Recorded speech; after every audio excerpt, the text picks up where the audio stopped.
En 1454, par la bulle Romanus Pontifex, le pape Nicolas V accorde au roi du Portugal le monopole de la conquête et du commerce en Afrique, au sud du Bojador.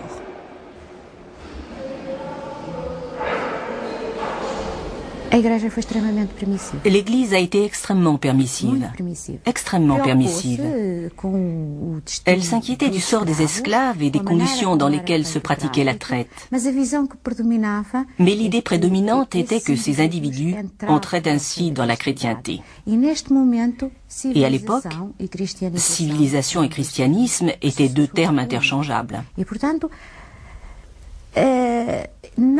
L'Église ne condamnait pas la traite. Elle louait même cette entreprise puisque, ainsi, on arrachait ces âmes, ces individus, à leurs conditions obscures et pécheresses. On les sauvait d'un monde qui, dans certains cas, avait même été usurpé par les musulmans au détriment de l'Église. On ramenait donc ces individus au sein de la chrétienté. Alors certains avancent aussi quelques références bibliques pour expliquer cette traite négrière. Rosamélia. Évidemment, cela a été justifié d'abord, avant d'être scientifiquement justifié, cela a été religieusement. Et là, le christianisme a joué un rôle particulièrement important puisqu'ils se sont appuyés sur la Bible pour le faire dire tout et n'importe quoi, si bien que d'après l'évangile qu'on a prêché dans l'univers concentrationnaire d'Amérique pendant plusieurs siècles, l'état d'asservissement en esclavage de la race noire au profit de la race des seigneurs, qui était à l'époque la race blanche globalement prise, était de la volonté de Dieu. Et cela est resté comme ça pendant très longtemps avant que des scientifiques ne viennent dire que c'était parce que scientifiquement cela s'est justifié. Louis Salamolin, vous vouliez ajouter quelque chose? Les grands brigandages de l'histoire de l'humanité commencent généralement dans le pâté religieux. Hein. Et là aussi, évidemment, ça a été très commode, étant donné qu'on faisait quelque chose de pas beau du tout, il était nécessaire de le justifier. Pour le justifier, il faut une idéologie. L'idéologie de saison, c'est la Bible, et par conséquent, on se sert de la Bible. Et si la Bible ne dit pas que les Noirs sont inférieurs aux Blancs, on s'arrange pour le faire dire, pour le mettre dans la bouche de Noé. On prend Noé, on prend ses trois fistons, on prend Noé qui est saoul, on prend le fiston qui l'encule. Ouais. Pas qu'il le regarde, qu'il l'encule, n'est-ce pas? Et puis voilà. Et puis Noé sort de sa cuite et profère les grandes malédictions et déclare que Canaan sera l'esclave de ses frères. Et après, par une espèce d'étrange manipulation de texte qui est aussi bien d'origine juive que chrétienne, Canaan devient l'Afrique. Et on se trouve avec Canaan, responsable du grand affront à Noé et porteur d'ordre dans la malédiction de l'esclavage. Maintenant, les riches portugais comprennent donc qu'ils peuvent se faire des domestiques noirs. Quand le christianisme, le pape prend une partie. Au XVIe siècle, Lisbonne vit de son fleuve. Au bord du Tage se trouvent les bureaux qui contrôlent le commerce africain. La maison de la Guinée représente un énorme complexe situé entre Ribeira das Naus et Treiro do Paçu.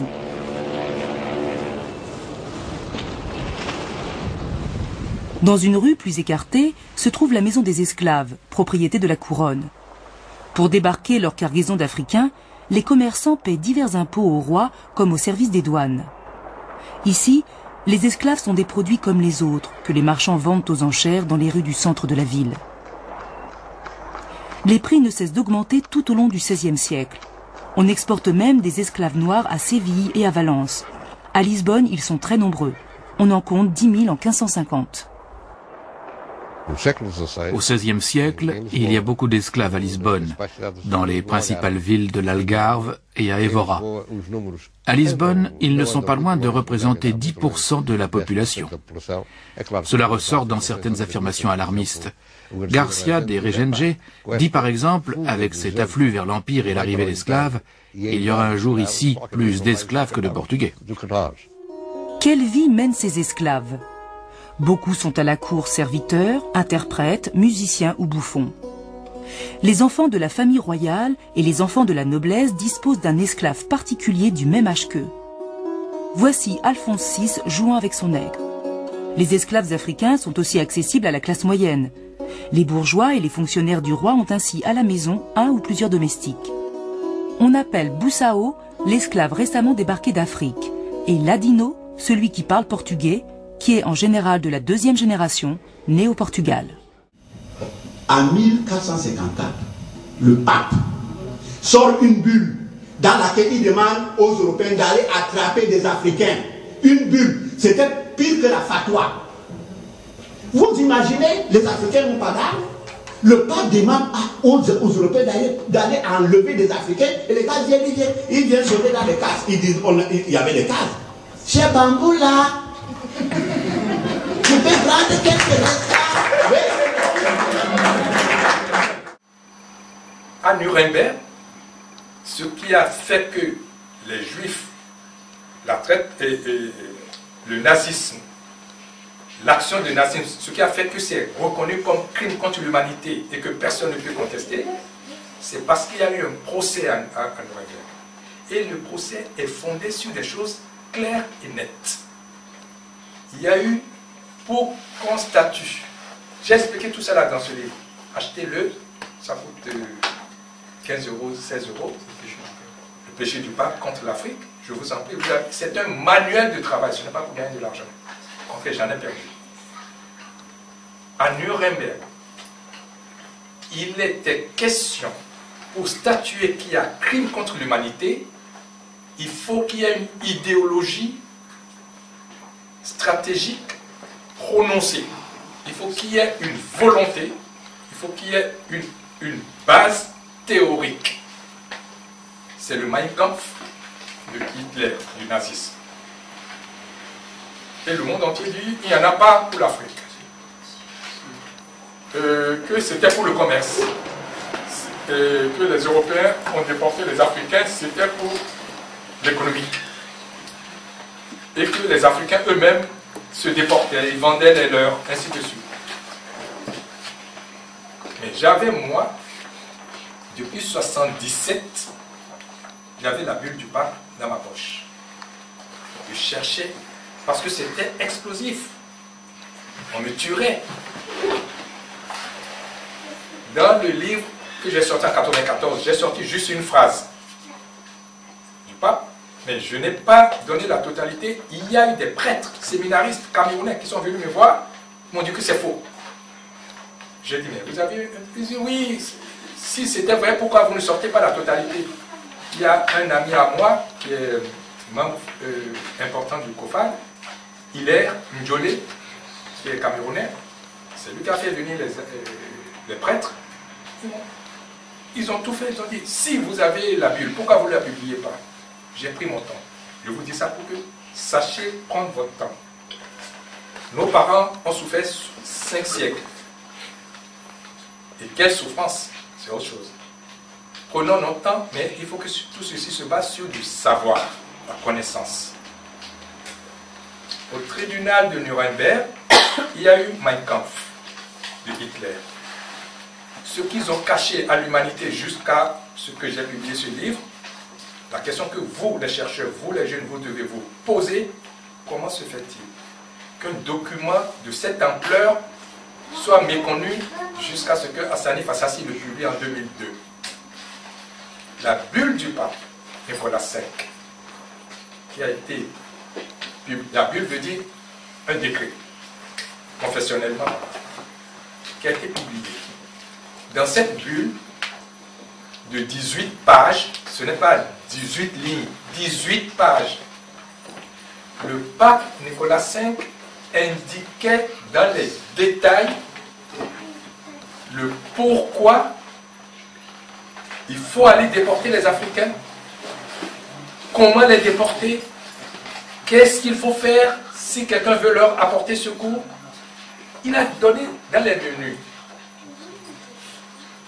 Christophe Colomb avait 1 an, en 1454. Christophe Colomb avait 1 an, il n'y avait pas encore le Nouveau Monde. Il n'y avait pas encore les Antilles. Donc ce n'est pas pour la question du commerce. Il a donné les raisons, vous avez les raisons dans ce livre. Histoire économique, c'est comme si, par exemple, quelqu'un a commis un meurtre, quelqu'un qui a tué. Et pour avoir un alibi, la personne va tout de suite dans un magasin il va voler quelque chose pour avoir la Libye. Il préfère être condamné pour vol que d'être condamné pour meurtre. Tout ce que l'Europe nous sort aujourd'hui pour dire c'est pour la canne à sucre, c'est pour l'argent, tout ça là, ils préfèrent qu'on dise qu'on a déporté les Africains pour l'économie, plutôt que pour la question fondamentale, la domination, la civilisationnelle. Et tout est expliqué ici. Donc, on a dépassé, je crois bien, parce qu'aux États-Unis, au Bénin, il y a encore une semaine, j'étais avec le président du Bénin, Mathieu Kérékou, ici, il a pris l'avion, et je l'ai appelé ce matin. Ils suivent très bien ce que nous sommes en train de faire. Ils savent ce que je vais déclarer. Je l'ai déjà déclaré sur Média Tropique Africa numéro 1.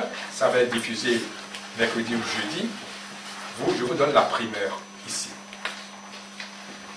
Et la traite négrière a été sous-tendue par une idéologie qu'on appelle la bulle du pape.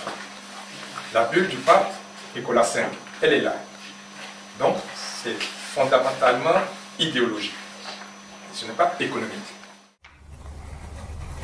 En 1454, au XVe siècle, un pape, ça veut dire que le décret de l'Église.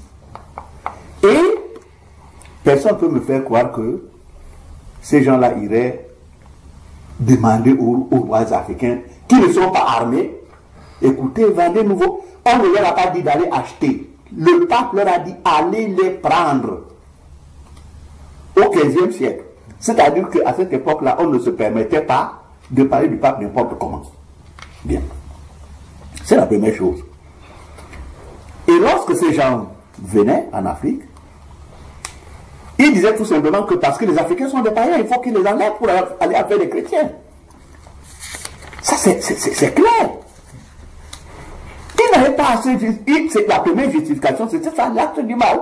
C'est des païens, il faut les enlever pour aller en faire des chrétiens. Juste un mot, la religion, cette religion que tu as mis en, ce rôle de carburant dans ce crime qui a duré 400 ans, plus de 400 ans, ce rôle qu'a joué, non, j'ai dit même les religions, les protestants, par exemple, n'étaient pas contre, ils disaient seulement, ne soyez un peu moins cruels, allez-y les gars, mais moins cruels.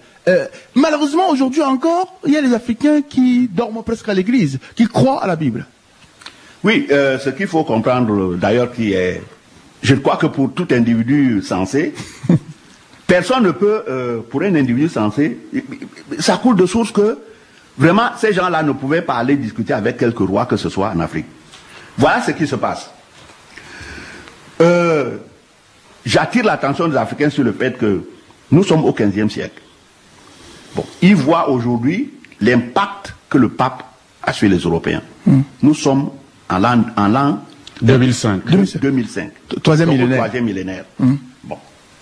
Or, le 8 janvier 1454, Nicolas V donne l'ordre, c'est-à-dire qu'il sort une bulle papale. L'acte déclencheur. Un décret. Le décret est exécutoire. Et pour nos compatriotes qui se sont convertis à l'islam, c'est une fatwa. Où il demande aux Européens, je dis donc en 1454, d'aller s'emparer des Africains, les prendre par la violence, par la force. Alors, qui peut imaginer un seul moment qu'à cette époque-là, le pape, qui est le représentant de Dieu chez les Européens, dit aux Européens, allez attraper par la force les nègres, les païens, parce que nous appelons des païens, pour en faire des esclaves, et que quelqu'un vienne en Afrique, il est armé pour demander la permission, pour dire, venir négocier pour acheter des esclaves. Acheter avec quelle monnaie d'abord? Bon. Donc, on voit aussi là que, lorsque les gars disent qu'ils ont acheté quelqu'un, ça c'est vraiment, c'est du bien.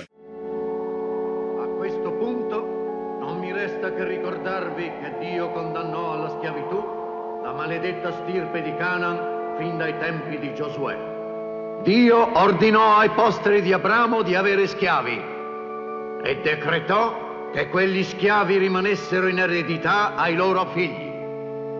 Dio riconobbe Abramo proprietario degli schiavi E Gesù ha ordinato che tutti coloro che osano discutere o turbare l'istituzione della schiavitù vengano rinnegati come individui sediziosi la cui condotta costituisce pericolo per lo Stato. La Chiesa protestante, anche allora più forte in America di quella cattolica, approvava e predicava la schiavitù come ordinamento religioso. I sermoni dei pastori più autorevoli, come questo del reverendo Stringfellow dello Stato della Virginia, erano raccolti in volume e facevano testo. La maledizione che il Vecchio Testamento aveva lanciato contro il negro Canaan, il perfido figlio di Noè che aveva evirato il padre, stava ricadendo pesantemente sulla sua stirpe che ora era lì a portata di mano e per di più schiava. I battisti dicevano flagellatela, i presbiteriani negatele ogni diritto, i metodisti tenetela in catene, mentre il vescovo Polk, lo stesso che divenne poi generale dei confederati, batteva ogni record come proprietario di schiavi. È perciò una precisa istituzione divina, ordinata e sanzionata da Dio.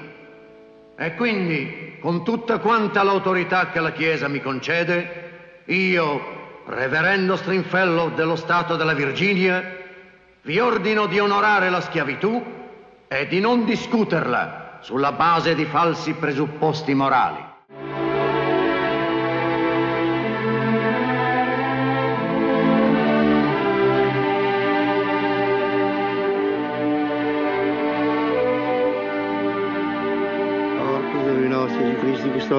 Cominciavano appena allora a sentirne parlare e già quel Dio bianco che prometteva un paradiso senza più servi e padroni li affascinava. Sembrava uno di loro, era stato offeso, frustato, crocefisso e per tutta la vita aveva mangiato nello stesso piatto dei poveri.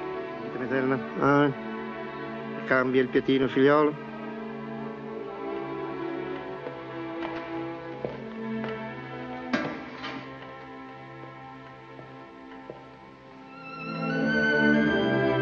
Corpus Domini nostri Gesù Cristi, custodiat animam tuam in vitam aeternam. Amen.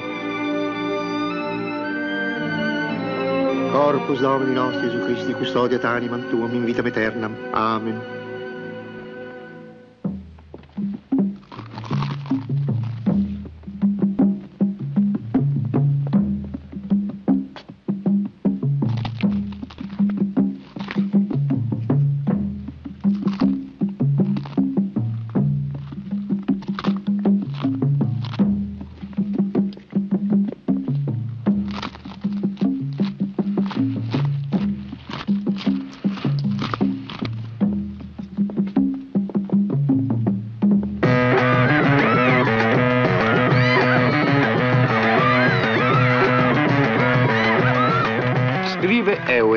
Si tollera che gli schiavi si riuniscano nelle ore libere dal lavoro per imitare a loro modo riti di ispirazione cristiana. L'esperienza insegna infatti che quanto più uno schiavo è religioso, tanto più è tranquillo, umile e rassegnato. La legge prescrive tuttavia che a sorvegliare e a moderare tali riunioni ci sia sempre un bianco.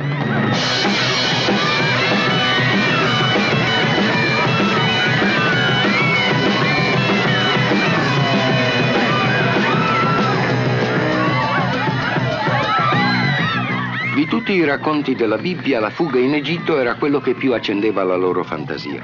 Si erano talmente convinti che quella storia li riguardasse personalmente che la disegnavano sui muri. L'Africa era la Palestina, l'oceano era il Mar Rosso, i pescicani erano i faraoni, gli egiziani erano i padroni bianchi. Tutte quelle fantastiche analogie tra la loro oscura avventura e la fuga del popolo eletto verso la terra promessa li suggestionò talmente che cominciarono a fuggire al ritmo di 5.000 l'anno. Fuggivano sempre verso i fiumi e le paludi, perché attraverso l'acqua erano venuti e attraverso l'acqua pensavano di ritrovare la libertà.